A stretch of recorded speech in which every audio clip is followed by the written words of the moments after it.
As a coach, of course, we need to think in great detail about the questions that we are going to ask our clients.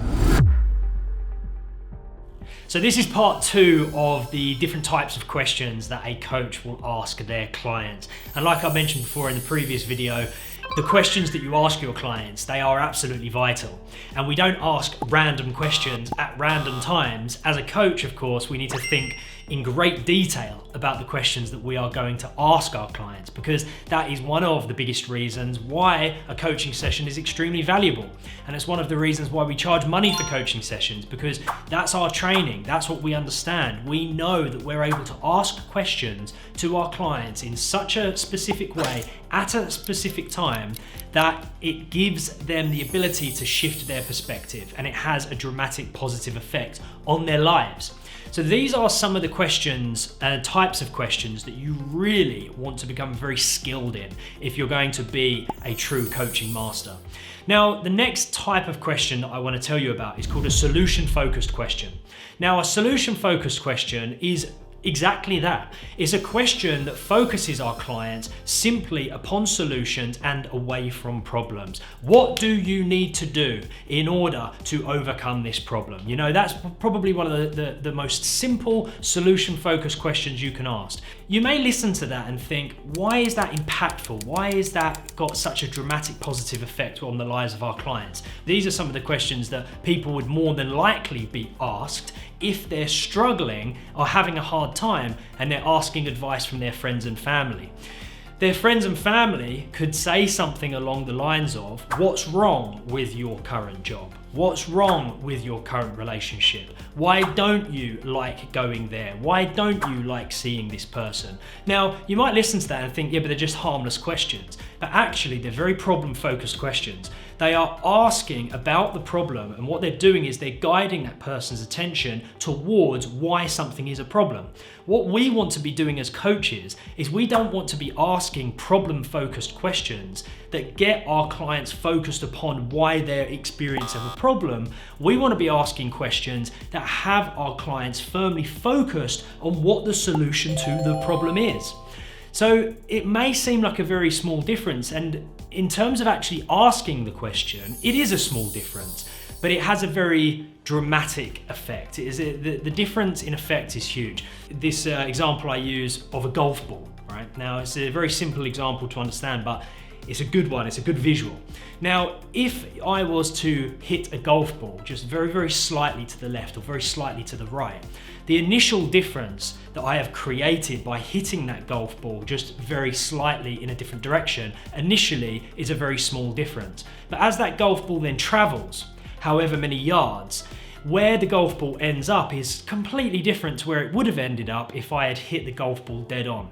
So the reason why that's a good example is because it's very similar to the questions that we ask. The questions that we ask may seem very small in difference, but the difference in terms of where your client finishes is dramatic. You know, the difference between asking, why is this a problem, compared to what is the solution, initially is like hitting that golf ball just slightly to the left or just slightly to the right. But in a day's time, a week's time, a month's time, a year's time, your client is going to end up in a completely different place because you've asked the question very slightly in a way that matters.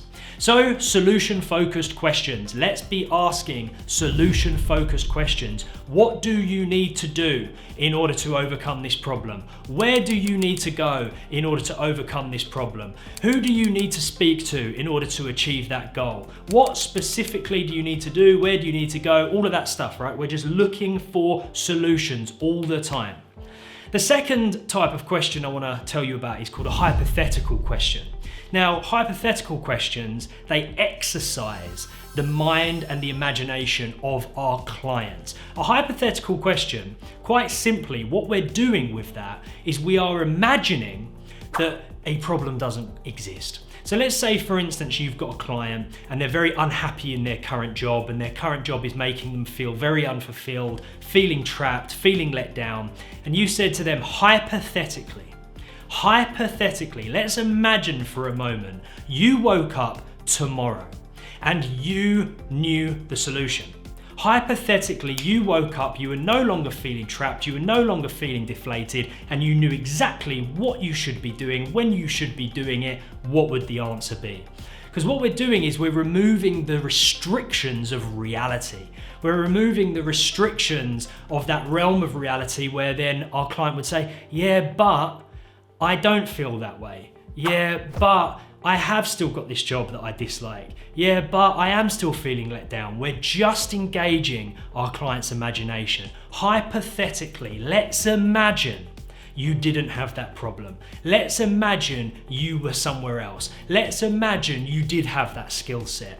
Because what we're doing is, in a very elastic way, we're exercising our client's mind, we're exercising their imagination in order to potentially find other answers elsewhere that they wouldn't have normally have looked for if and unless they were stretching their imagination. So hypothetical questions can be very fun, they can be very powerful. Hypothetically, let's imagine that something is different. The next one I want to talk to you about is simply focused questions. Now, solution-focused questions are an example of this. A focused question is a question that we ask our clients that deliberately pushes their focus towards one particular thing. Now, if we think that it's going to be very useful for our clients to be focusing on their strengths, what we do is we ask them a whole load of questions around their strengths, because what we're doing is we're guiding their attention and guiding their focus towards something that's going to be useful for them. I'll give you an example of a focus question. Now, have you got the ability and can you, by any means, try your hardest, think of, please, a pink elephant balanced on a blue balloon? Now, when I say that, think of a pink elephant balanced on a blue balloon, you are thinking about that right now. You can't not think about that because I've guided your attention towards a pink elephant balanced on a blue balloon. Now, that might be a silly example, but imagine the power that that has when you're able to guide your client's focus towards things that are going to be useful for them. When you're able to guide your client's focus towards their strengths, you can guide their focus towards the elements of their job that does empower them. You can guide their focus towards the elements of their relationship that does make them feel good. We have the power to guide another person's focus towards something that we feel will empower them and help them. And we do that with focused questions. The next one is called paradoxical questions. Now, these are strange, these ones, very, very unusual. This is where we ask a question to our clients and we try to essentially scramble their brain on purpose. So a paradoxical question is asking a question in such a way that almost seems backwards. So I'll give you an example of this. Let's say, for instance, your client is once again feeling very unfulfilled at work. They're feeling very let down.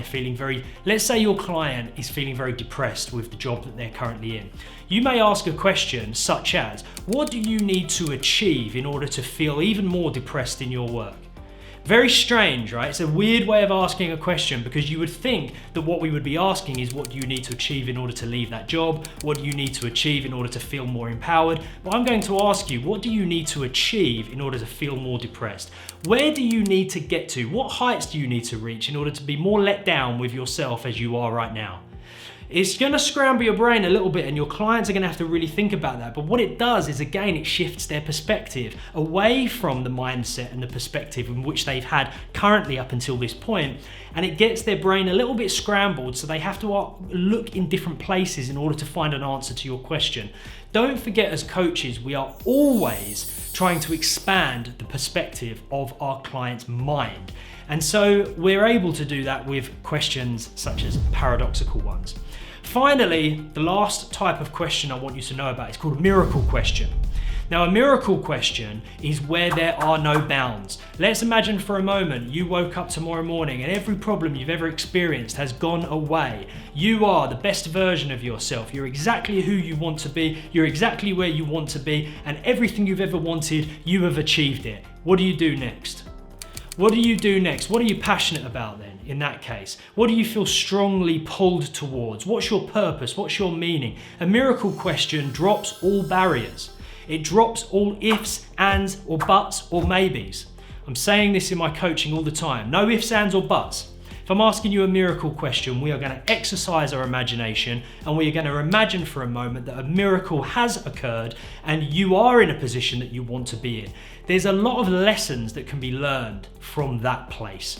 If we ask our clients miracle questions, we can get them to a point where so many barriers have been dropped, we get once again to a point where we are expanding their perspective to such a stage where they're able to find new answers. So within this video, we've looked at solution-focused questions, hypothetical questions, focus questions, paradoxical questions, and miracle questions.